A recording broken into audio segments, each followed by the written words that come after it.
Captain Yoganand ನಮ್ಮ ಜೊತೆಗೆ ಸಂಪರ್ಕದಲ್ಲಿದ್ದಾರೆ, ಮಾತನಾಡಿಸೋಣ. ಸರ್, ಭಾರತದ ಮಟ್ಟಿಗೆ ಅತಿ ದೊಡ್ಡ ದುರಂತ ಇದು ಅಂತ ಬಣ್ಣಿಸಲಾಗ್ತಾ ಇದೆ, ಏನು ಹೇಳ್ತೀರಿ ಸರ್?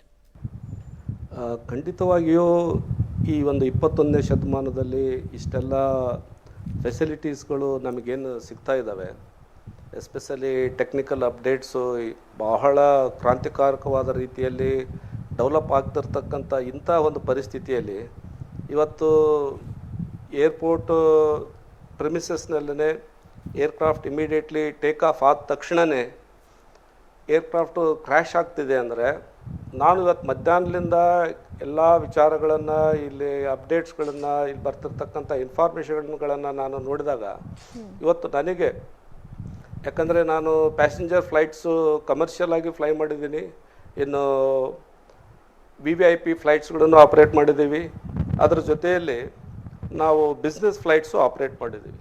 ಇಲ್ಲಿ ಕಮರ್ಷಿಯಲ್ ಫ್ಲೈಟ್ಸ್ಗಳಲ್ಲಿ ಒಂದು ಟೆಕ್ನಿಕಲ್ ಇಶ್ಯೂ ಏನಿದೆ ಅಂದರೆ, ನಮ್ಮಲ್ಲಿ ಒಂದು ಏರೋಪ್ಲೇನು ಇಷ್ಟು ವೆಯ್ಟನ್ನು ತಗೊಂಡು ಹೋಗೋದಕ್ಕೆ ಸಾಧ್ಯತೆ ಇದೆ ಅನ್ನೋಂಥದ್ದು ಇರುತ್ತೆ. ಸೊ ಪ್ಯಾಸೆಂಜರ್ಸ್ ಜಾಸ್ತಿ ಆದಾಗ ನಾವು ಫ್ಯೂಲ್ನ ಕಡಿಮೆ ತಗೊಳಕ್ಕಾಗೋದಿಲ್ಲ.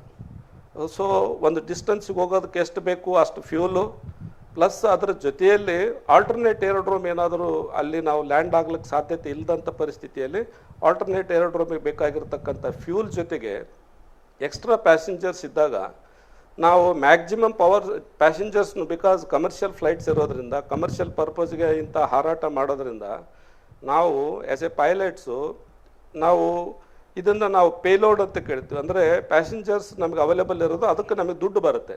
ಬಟ್ ಡೆಡ್ ಲೋಡ್ ಅಂದರೆ carrying fuel, carrying other things, ಇವೆಲ್ಲ ಏರೋಪ್ಲೇನ್ ಇರ್ತಕ್ಕಂಥ, ಈವನ್ ಏರೋಪ್ಲೇನ್ ಇಟ್ ಸೆಲ್ಫ್ ಅದರ ವೆಯ್ಟು, ಅದೆಲ್ಲ ನಮಗೆ ಅವಶ್ಯವಾಗಿ ಬೇಕಾಗಿರ್ತಕ್ಕಂಥ ಇಶ್ಯೂಸ್.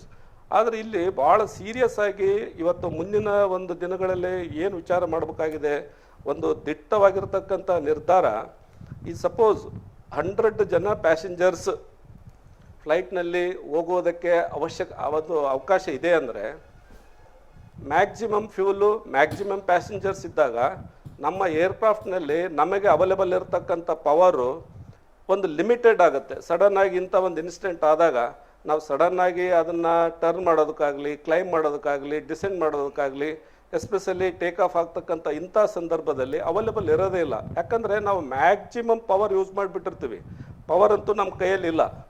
ಆ ಏನು ಪವರ್ ಬಿಲ್ಡಪ್ ಆಗ್ತಾ ಇದೆ ಅದನ್ನು ನಾವು ಉಪಯೋಗ ಮಾಡ್ಕೊಂಡು ಈ ಥರ ಸುಳಿಗಾಳಿ ಇರ್ಬೋದು, ಕ್ರಾಸ್ ವಿಂಡ್ಸ್ ಇರ್ಬೋದು, ಅಥವಾ ಬರ್ಡ್ ಹಿಟ್ಸ್ ಇರ್ಬೋದು, ಇಂಥ ಸಂದರ್ಭದಲ್ಲಿ ನಾನು ಇವತ್ತು ನನಗನ್ನಿಸ್ತಿರೋದೇನೆಂದರೆ, ಈ ಏರೋಪ್ಲೇನಿಗೆ ಒಂದು 240 ಮೆಂಬರ್ಸ್ನ ಒಯ್ತಕ್ಕಂಥ ಕೆಪ್ಯಾಸಿಟಿ ಇದ್ದದ್ದನ್ನು ಬೈ ಚಾನ್ಸ್ ಈ ಒಂದು DGCA ರಿಸ್ಟ್ರಿಕ್ಷನ್ಸ್ನಲ್ಲಿ 150ನೋ ಅಥವಾ ಅದಕ್ಕೂ ಕಡಿಮೆನೋ ಅಥವಾ 160ನೋ ಇನ್ನೂ ಒಂದಿಷ್ಟು ಪವರ್ ಇಂಥ ಒಂದು ಸಿಚುವೇಷನ್ನಲ್ಲಿ ಉಪಯೋಗ ಮಾಡೋದಕ್ಕೆ ಅವೈಲೇಬಲ್ ಆಗ್ತಕ್ಕಂಥ ಪರಿಸ್ಥಿತಿಯನ್ನು ಪೈಲಟ್ಸ್ಗಳಿಗೆ ಏನಾದ್ರು ಒಂದು ಅವಕಾಶ ಮಾಡಿಕೊಟ್ಟಿದ್ರೆ, ಖಂಡಿತವಾಗಿಯೂ ಇಂಥ ಸಿಚುವೇಷನ್ನ ಆ್ಯಸ್ ಎ ಪೈಲಟ್ ಆಗಿ ನನ್ನ ಅನುಭವಕ್ಕೆ ಬರೋದೇನೆಂದರೆ, ಸ್ಟಿಲ್ ನಮಗೆ, ಯಾಕಂದರೆ question of 1 or 2 minutes to recover. ಇಂಥ ಸಿಚುವೇಷನ್ನಲ್ಲಿ ನಮಗೇನು ಬೇಕಾಗಿಲ್ಲ, we need power. So power ನಮ್ಮ ಕಮರ್ಷಿಯಲ್ ಪರ್ಪಸ್ಗೆ ಮ್ಯಾಕ್ಸಿಮಮ್ ಪ್ಯಾಸೆಂಜರ್ಸ್ ತಗೊಂಡು fuel and other things compulsory. ಇಂಥ ಸಿಚುವೇಷನ್ನಲ್ಲಿ ಇನ್ನೂ ನಾವು ಕಮರ್ಷಿಯಲ್ ಫ್ಲೈಟ್ಸ್ಗಳಲ್ಲಿ ಪವರ್ ಇಂಥ ಸಿಚುವೇಷನ್ನಲ್ಲಿ ಹೆಚ್ಚಿಗೆ ಉಪಯೋಗ ಆಗುವುದಕ್ಕೆ ಸಾಧ್ಯತೆ ಇರತಕ್ಕಂಥ ಒಂದು ಅವಕಾಶವನ್ನು ಮಾಡಿಕೊಂಡು ಕಮರ್ಷಿಯಲ್ ಫ್ಲೈಟ್ಸ್ಗಳಿಗೆ ರಿಸ್ಟ್ರಿಕ್ಷನ್ಸ್ ಕೊಟ್ಟರೆ, ನಾವು ಇಂಥ ಒಂದು ಸಿಚುವೇಷನ್ನ ಆ್ಯಸ್ ಎ ಪೈಲಟ್ ಆಗಿ ವರ್ಸ್ಟ್ ಕಂಡೀಷನ್ನಲ್ಲೂ ಇನ್ನೂ ಏನಾದರೂ ಒಂದು ಪ್ರಯತ್ನ ಮಾಡಿ ರಿಕವರಿ ಆಗೋಕ್ಕೆ ಚಾನ್ಸಸ್ ಇರುತ್ತೆ ಅನ್ನೋ ಅಂತ ಅನಿಸ್ತಾ ಇದೆ. ಸರ್, ಇದು ಫಸ್ಟ್ ಟೈಮ್ ಏನಲ್ವಲ್ಲ ಸರ್, ಈ ಏರ್ ಇಂಡಿಯಾ ಬೋಯಿಂಗ್ ಕಂಪನಿ ವಿಮಾನ ಹಾರಾಟ ಮಾಡ್ತಿರೋದು. ಹಲವು ಬಾರಿ ಈ ಥರ 240 ಜನ 242 ಜನ ಪ್ರಯಾಣ ನಡೆಸಿರ್ತಾರೆ. ಸೇಮ್ ಟೈಮ್ ಫ್ಯೂಯಲ್ ಕೂಡ ಅಷ್ಟೇ ಕೆಪಾಸಿಟಿಯಲ್ಲಿ ತಗೊಂಡು ಹೋಗಿರ್ತಾರೆ. ಬಟ್ ಆಗ ಆಗದೇ ಇರೋ ಇನ್ಸಿಡೆಂಟ್ ಈಗ ಅದಕ್ಕೆ ರೀಸನ್ ಆಗಿರಬಹುದು ಅಂತ ಹೇಗೆ ಹೇಳ್ಬೋದು ಸರ್? ಅದಕ್ಕೆ ಖಂಡಿತವಾಗಿಯೂ ಅಂದರೆ ಈಗ ಒಂದು ಎಸ್ ಸರ್, ಕೇಳಿಸ್ತಾ ಇದೆ, ಹೇಳಿ ಸರ್. ಹಲೋ, ಕೇಳಿಸ್ತಾ ಇದೆ, ಹೇಳಿ. ಅದೇ ಈಗ ಹೇಳ್ತಿರೋದೇನೆಂದರೆ, ಮೇಡಮ್, ನಾವು ನಾರ್ಮಲ್ ಟೇಕ್ ಆಫ್ ಮಾಡಿಕೊಂಡು ವೆದರು ಫೇವರಬಲ್ ಆಗಿದ್ದಾಗ ಈ ನಂಬರ್ ಆಫ್ ಟೇಕ್ ಆಫ್ಸ್ಗಳಲ್ಲಿ ಯಾವ ತೊಂದರೆನೂ ಇಲ್ಲ. ಈವನ್ ಏರ್ಕ್ರಾಫ್ಟ್ ಟೆಕ್ನಿಕಲಿ ನಾವು ಅಷ್ಟು ಫ್ಯೂಲ್ ಹಾಕಿ, ಅಷ್ಟು ಪ್ಯಾಸೆಂಜರ್ಸ್ ಪೇಲೋಡ್ ತೋರಿಸಿ ನಾವು ಇದು ಮಾಡಿದ್ರು aircraft itself will allow us to climb or ಏನು ಡಿಪಾರ್ಚರ್ಗೆ ಅಲೋ ಮಾಡಿಕೊಡುತ್ತೆ. ಆದರೆ ಪ್ರಾಕ್ಟಿಕಲಿ ಅಂದರೆ ಸಡನ್ ಆಗಿ ಬರ್ಡ್ ಇಟ್ ಆಯಿತು, that too in a crucial situations. ಇದನ್ನು ಯಾವ ಬುಕ್ಕಿನಲ್ಲಿ ಅಥವಾ ಯಾವುದಾದ್ರೂ ಟೆಕ್ನಿಕಲ್ ರೆಫರೆನ್ಸ್ನಲ್ಲಿ ಹೇಳೋದು ಭಾಳ ಕಷ್ಟ ಆಗುತ್ತೆ. ಅದು ಒಂದು ಫ್ರ್ಯಾಕ್ಷನ್ ಆಫ್ ಫ್ಯೂ ಸೆಕೆಂಡ್ಸ್ ಇರುತ್ತೆ. ಅಲ್ಲಿ ನಮಗೆ ಫೀಲ್ ಆಗುತ್ತೆ ವಿ ನೀಡ್ಸ್ ಫ್ಯೂ ಏನು ಇನ್ನಿಷ್ಟು ಸ್ವಲ್ಪ ಪವರ್ ನಮ್ಮ ಕೈಯಲ್ಲಿದ್ರೆ ಚೆನ್ನಾಗಿರೋದನ್ನು. ಆ ಏರೋಪ್ಲೇನಿಗೆ ಆಲ್ರೆಡಿ ಫಿಕ್ಸ್ ಆಗಿದೆ ಪವರ್ ಆಗಲಿ ಅದರ ಕೆಪಾಸಿಟಿ ಆಗಲಿ ಇನ್ನೊಂದಾಗಲಿ. ಬಟ್ ನಮಗೆ ಇಲ್ಲಿ ಏನಿದೆ ಫ್ಯೂಲ್ ಕಡಿಮೆ ತಗೊಳಕ್ಕಾಗಲ್ಲ, ಬೇಕಂದರೆ ನಾವು ಡೆಸ್ಟಿನೇಷನ್ ರೀಚ್ ಆಗಲೇಬೇಕು. ಅದರಲ್ಲಿ ಕಾಂಪ್ರಮೈಸ್ ಆಗೋಕ್ಕಾಗೋದೇ ಇಲ್ಲ. ಕಾಂಪ್ರಮೈಸ್ ಆಗೋಕ್ಕೆ ಎಲ್ಲಿ ಸಾಧ್ಯತೆ ಇದೆ ಅಂದರೆ ಸ್ವಲ್ಪ ಪ್ಯಾಸೆಂಜರ್ಸ್ನ ಕಡಿಮೆ ತಗೊಂಡ್ರೆ, ಈಗ ನೋಡಿ ಏರ್ಕ್ರಾಫ್ಟ್ನಲ್ಲಿ ನಾವು ಸ್ಟ್ರೇಟ್ ಫ್ಲೈಯಿಂಗ್ ಮಾಡ್ತಾ ಇದ್ದರೆ ಏನು ವೆಯ್ಟ್ ಇರುತ್ತೆ, ಇನ್ ಕೇಸ್ ನಾವು ಯಾವುದೇ ಸಿಚುವೇಶನ್ನಲ್ಲಿ 60 ಡಿಗ್ರಿ ಏರ್ಕ್ರಾಫ್ಟ್ ಟರ್ನ್ ಮಾಡಿದ್ರೆ ಏರ್ಕ್ರಾಫ್ಟ್ ವೆಯ್ಟ್ ಡಬಲ್ ಆಗುತ್ತೆ.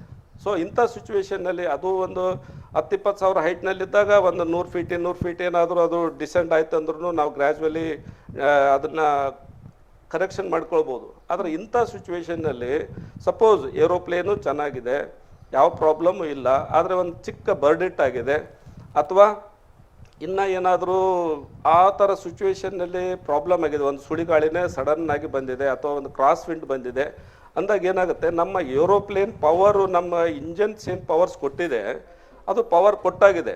ಈ ಫಾಲ್ಸ್ ಪವರ್ ಅಂತಂದರೆ ನಮಗೆ ಟೇಲ್ ವಿಂಡೇ ಜಾಸ್ತಿ ಆಗ್ಬೋದು ಸಡನ್ ಆಗಿ, ಅಥವಾ ಕ್ರಾಸ್ ವಿಂಡೇ ಜಾಸ್ತಿ ಆಗ್ಬೋದು. ಆವಾಗ ನಮ್ಮ ಏರೋಪ್ಲೇನಲ್ಲಿ ಸ್ಪೀಡ್ ಜಾಸ್ತಿ ತೋರಿಸ್ತದೆ. ಆ ಸ್ಪೀಡ್ ನಂಬಿಕೊಂಡು ನಾವೇನಾದರೂ ಕ್ಲೈಮ್ ಇನ್ನೂ ಇಷ್ಟು ಮಾಡ್ಬೋದು, ಅವಕಾಶ ಇದೆ ಅಂತ ಏನಾದರೂ ನಾವು ಪ್ರಯತ್ನ ಮಾಡಿದಾಗ ಏರ್ಕ್ರಾಫ್ಟ್ ಕೊಲ್ಯಾಪ್ಸ್ ಆಗುತ್ತೆ. ಯಾಕಂದರೆ ಅದು ಒರಿಜಿನಲ್ ಪವರ್ಗೆ ಏನು ಸ್ಪೀಡ್ ಕೊಡಬೇಕು ಅದು ಆ್ಯಕ್ಚುಲಿ ನಮ್ಮ ಸ್ಪೀಡಾಮೀಟರ್ನಲ್ಲಿ ತೋರಿಸ್ತಾ ಇಲ್ಲ. ಬಟ್ ಟೆಕ್ನಿಕಲಿ ಅದರಲ್ಲಿ ಅವೈಲಬಿಲಿಟಿ ಏನಿದೆ ಅಂದರೆ ಹೊರೈಸನ್ ಇಂಡಿಕೇಟರ್ ಅಂತ ಇರುತ್ತೆ. ಸೈಮಲ್ಟೇನಿಯಸ್ಲಿ ಹೊರೈಸನ್ ಇಂಡಿಕೇಟರ್ ಪ್ಲಸ್ ಸ್ಪೀಡಾಮೀಟರ್ ಎರಡನ್ನೂ ನಾವು ಮಾನಿಟರ್ ಮಾಡಿದ್ರೆ ಅವಾಗ ಫಾಲ್ಸ್ ಸ್ಪೀಡ್ ಏನಿದೆ ಎಂಬುದು ನಮಗೆ ಅರ್ಥ ಆಗುತ್ತೆ. ಸಮ್ಟೈಮ್ಸು ಫ್ರ್ಯಾಕ್ಷನ್ ಆಫ್ ಸೆಕೆಂಡಲ್ಲಿ ಇಂಥವೇನಾದ್ರೂ ಆಗಬೇಕಾದ್ರೆ ನನ್ನ ಪರ್ಸನಲ್ ಒಪಿನಿಯನ್ ಅಂದರೆ ಏರ್ಕ್ರಾಫ್ಟ್ ಈಸ್ ಓಕೆ. ಕಂಪ್ನಿ ಇವತ್ತು ನಿನ್ನೆ ಏನು ಏರ್ಕ್ರಾಫ್ಟ್ ಮ್ಯಾನುಫ್ಯಾಕ್ಚರ್ ಮಾಡ್ತಾ ಇಲ್ಲ, ಈ ಥರ ಯಾವ ಡಿಫೆಕ್ಟ್ಸ್ ಇಲ್ಲ. ಈಗ ಆಗಿರೋ ಪರಿಣಾಮ ಅಂದರೆ ಖಂಡಿತವಾಗಿಯೂ ಪ್ಯಾಸೆಂಜರ್ಸ್ ಮ್ಯಾಕ್ಸಿಮಮ್ ಇರ್ಬೋದೇನೋ ಅಂತ ನನಗೆ ಅನಿಸ್ತಾ ಇದೆ. All right sir, thank you public TV ಜೊತೆ ಮಾತನಾಡಿದ್ದಕ್ಕೆ.